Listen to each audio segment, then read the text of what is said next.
It's Hold My Banner on Nesson Nation. As we've talked about, the Celtics, they are off to a 5-6 start, and of course, an opportunity to get back to 500 tonight in Philadelphia. Already the third matchup with those annoying Sixers. Joel Embiid, he's going to be out there, but how long? What's he going to look like? What's the personnel in general for Philly? We'll find out. But Boston is as healthy as it could hope to be right now, absent, of course, Jason Tatum, who is probably in the gym getting himself ready for that inevitable January comeback. We are counting the days. Another guy who's definitely counting the days. Let's bring in our guest here, Dan Greenberg, Barstool Sports. Thrilled to have Greeny on with us on Twitter, at StoolGreeny. And Dan, like we said, we're 13%, I was saying earlier, roughly, through this season. So long ways to go. In terms of what this team has been, I don't think anyone is surprised by the level of inconsistency in trying to figure out life after Jason Tatum or temporarily without Jason Tatum. But there have been some highs, some lows. How have you felt about what you've seen so far? I don't know what you guys had them finishing at entering the season, but this is pretty much I'll tell you exactly what we had. Yeah. Adam had them fourth, and I had them sixth in the East. All right. This has pretty much been exactly what I expected. They're competitive every night. When they're making shots, they can beat anybody in the league. But ultimately, the games they've lost have been a result of the flaws that we knew they had coming into the season. So a couple of frustrating close games that you could have gone either way, but 5-6 with a plus 2 point differential is pretty much where I expected them to be given the schedule to start the year. Oh, hang on, boys. This is a live show, and we got breaking news. Joel Embiid is out tonight. Joel Embiid is out for the Sixers tonight. He's ducking the Celtics. 6-6, here we come. How much is that going to move the line? Huh? 1.5 favorites, Philadelphia coming in. We'll see in a second what the updated line looks. Well, Greeny, screw it. 15-point win tonight. I would just tell you, don't fall for the trap. How many times have we seen the Celtics been in the game just like this where the Jazz is a great example, right? Double-digit favorites at home. I think especially with a struggling Memphis, I think they play again tomorrow night, right? So you do not suddenly want to overlook this game just because Embiid is out. Because if you remember in the game that they lost, he really wasn't, that good. And it was everybody else that the Sixers had that gave them trouble. So while that helps you, given your own front court, I would certainly not overlook the Sixers just because Embiid's not playing. All right, well, speaking of guys that are that good, Jaylen Brown is that good. He's been unbelievable right now, MVP caliber numbers, definitely all NBA. Fringe MVP, Adam, all right? Fringe. I'm going to push the narrative because I said that he could be a top 10 guy in the MVP candidate race, which I don't feel is unfair. 10 is a lot of guys. So anyways, back to JB. Is this sustainable? Can he keep doing this for the Boston Celtics throughout the year? And then on top of that, when Jason Tatum comes back, can he keep these numbers up even then? It's tough because part of the thing that's sustainable to me is his approach and how he's playing within himself and not really forcing things to make up for Tatum not being there. What I'm not sure is going to be completely sustainable is shooting 50% from the mid-range on high volume like he's Kevin Durant. Even though he's an unbelievable mid-range shooter, I just think he's hitting that at such a ridiculous clip right now. And I'm just weary of offenses that need to rely on long twos, contested mid-range. Eventually, I expect that to fall back down to earth. But things like his rebounding, his leadership, his approach, all of that has been incredible and you would think could be sustainable because he's not doing anything out of the norm outside of his insane efficiency from the mid-range. Celtics have moved to 2-point favorites. Just want to let everybody know for this game tonight. Thank you for the update. No, yeah, absolutely. You just hit on something that I want to build upon. We cited you in one of your tweets in a previous show, actually, highlighting that for all the people out there that maybe aren't paying attention, aren't watching, or lazy analysis, what have you, saying the Celtics, they're just doing what they've always done. They're hucking up all these threes. They're not playing any differently. They have made it a point to really emphasize the mid-range here, especially as the season has moved along in recent games. I don't know if that would have been the case if the Celtics didn't start the year as poor as they did from three, but Joe and others had to look at it and say, oh, well, maybe we don't have the personnel to really continue to keep going with this killer whale offense. Like, we need to adjust a little bit. And, math be damned, they've moved closer to the basket, and the mid-range has played to their favor. How much stylistically are you seeing that's different for this team from years past? Yeah, I mean, this is going to radicalize me, I think, just because it just seems like whenever people talk about the Celtics, they just say, oh, they're chucking threes. Joe hasn't adjusted. Joe can't adapt, blah, blah, blah, blah, blah. They've played 11 games, and in 7 of them, they've taken more twos than threes. When has that ever happened? Their three-point attempt rate in their losses is down to 47% from 52% last year.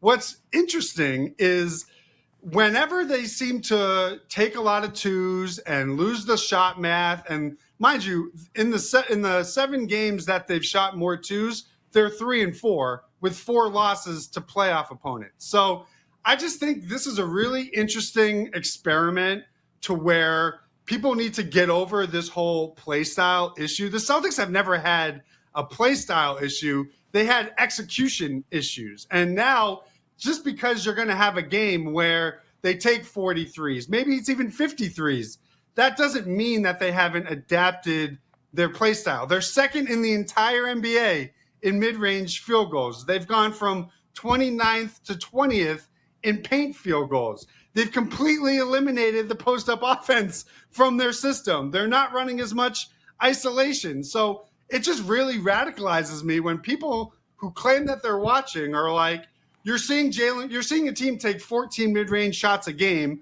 more than double last year, and your conclusion is, oh, all they do is chuck threes because, God forbid, they're playing a team like the Cavs who make 10 threes in the first quarter, and you need to keep up with that volume so that you can stay attached. So I just hope that people are finally understanding that there are differences. There are always going to be games where they take high volume of threes because their best players are still three-point shooters. I don't want Sam Hauser, giving up open threes. I don't want Derek White or Peyton Pritchard not taking open threes. We just saw it win them a game the other night, when down the stretch, guys were shooting with confidence. And I think it's all about how they're generated and understanding there's going to become a time where if you want to create space for Jaylen Brown to operate in the mid-range, you have to shoot threes to create that space.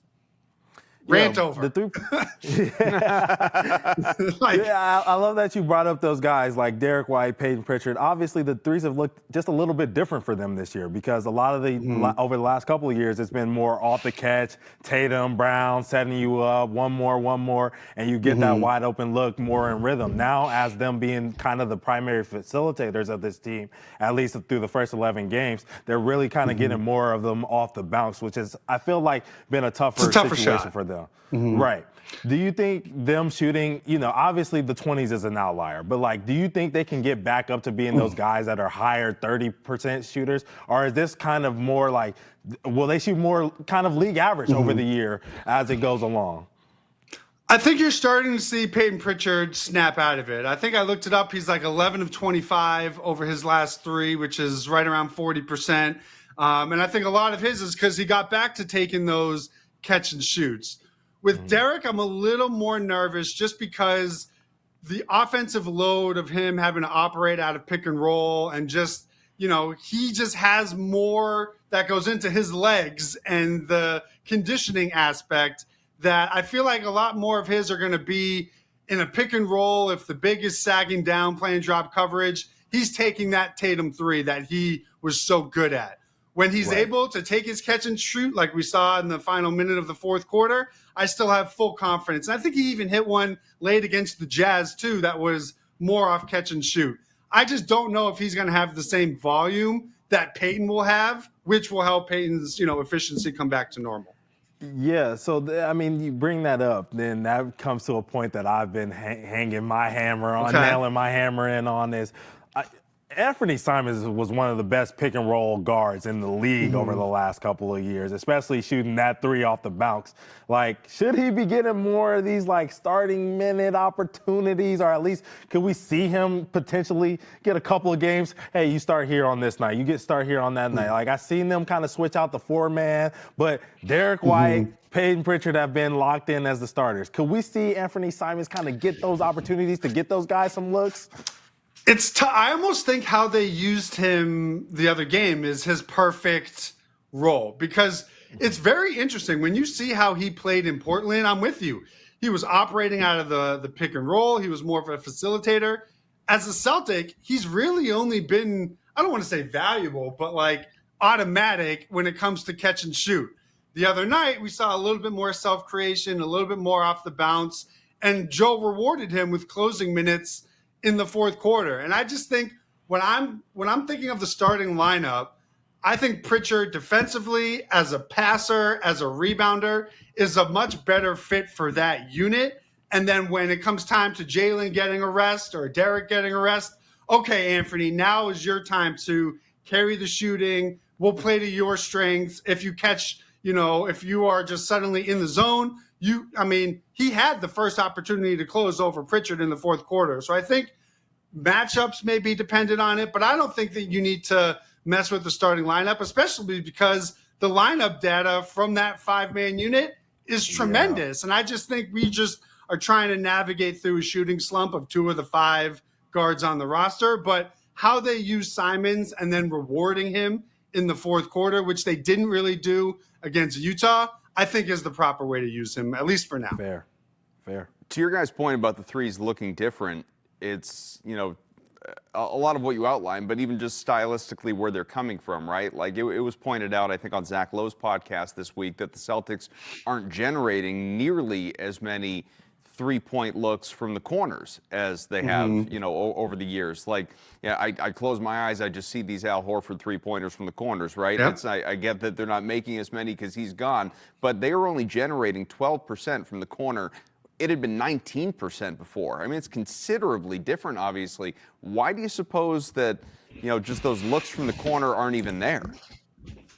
I think it's probably a combination of things, right? I mean, they've virtually stopped posting up, right? So if you think of how things used to look last year, you had Tatum on the block. You had Porzingis on the block, where now teams are doubling them, getting into rotation, swing. Now you have Sam Hauser or, Drew Holiday wide open in the corner. And that's what won them a championship. Now they're generating more through pick and roll. Now shooters are staying more attached, or defenders are staying more attached to their shooters, because they're going to say, we'll live with Jaylen Brown killing us in the mid-range because we understand math. And we know that if we give Sam Hauser clean looks, Derek White clean looks, that you're not going to win that way. So I think it's how they're generating their offense with their personnel, how they're being guarded. They don't really have the same. Now your corner three-point shooters are guys like Jordan Walsh and Josh Minot, who are more unproven. So maybe in a situation where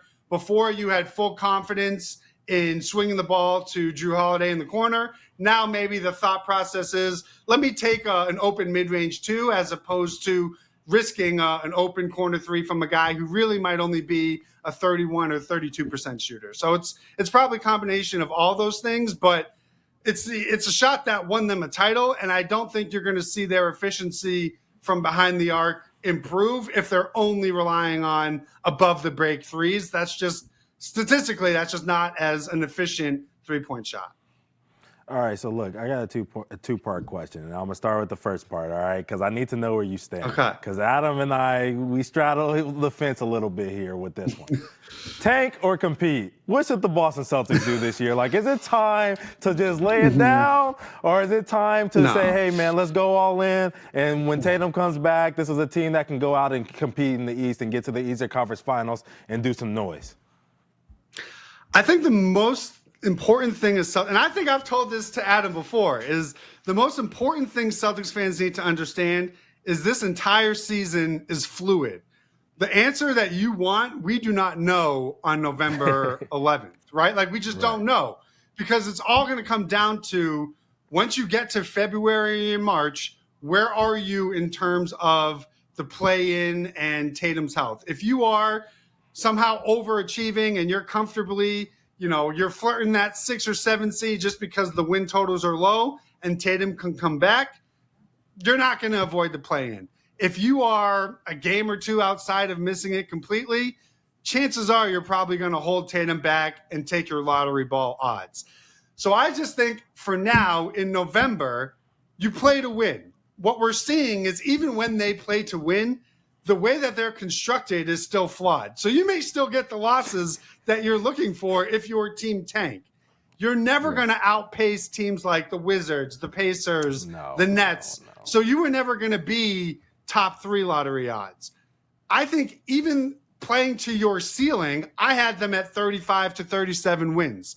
Where that gets you is, I think, where we then start to see some sort of, oh, Derek, take a night off. Jaylen, your knee probably hurts today, right? Like, let's take it easy. But now on November 11th, you're going to play to win, and it's up to Brad Stevens and how he limited their ceiling, like we saw against Utah. Like, really, we've seen in all of their losses is like they can play well and complete and play to win, but at the end of the day, your talent is your talent, and ultimately that's what wins. Yeah, and that's fine and fair. I do want to note that the 11th best odds and the 8th best odds got the 1 and 2 picks of last year's draft, so exactly. Just get in. You just never know. But to complete my question, and then we'll probably have to let you go.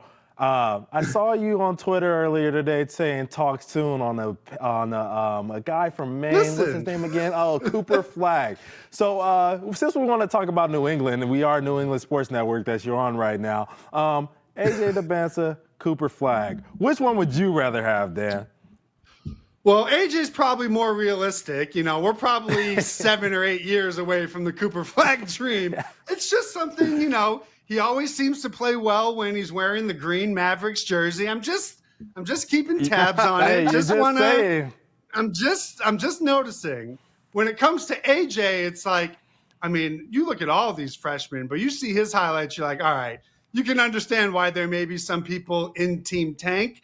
And I just think, we've seen, didn't the Bulls have like a 1.9% lottery chance when they got Derrick Rose, the hometown kid? Maybe, with the Tatum Achilles, maybe some sort of make good for 1997 and screwing us out of Tim Duncan. Maybe we could potentially get that same sort of luck, because I think it would be truly awesome to have a hometown high-level prospect to sort of be that injection of talent. But I'm just noticing with Cooper Flagg, just keeping my thumb on it, and you never know what can happen. He hasn't signed his rookie extension yet, to my knowledge, so I'm just keeping tabs. Yeah, just taking notes. Dan Greenberg covers the Celtics, the entire NBA for Barstool Sports. He's on Twitter at StoolGreeny. Greeny, unfortunately, we're out of time, but just means the next time that you're with us, we can really get into the love affair with Josh Minot, Jordan Walsh, Hugo Gonzalez, some of these guys that blame me for that one. Boston is trying to figure out. This year does have purpose, and one of those purposes, independent of the standings, is finding out who's a player and who can help you toward Banner 19. And it's looking like there may be a few younger, cheaper faces that could play a role as time goes along. So, Greeny, thank you so much, sir. We'll talk again soon. All right, guys. Appreciate it. All right, we're going to step aside. When we come back, is John Morant going to be part of Boston's future? There's a trade out there. It's not so much a rumor as a construction, a theory, but we will explore and also give you some of our League Pass favorite games in the next couple of days as well. Stay tuned.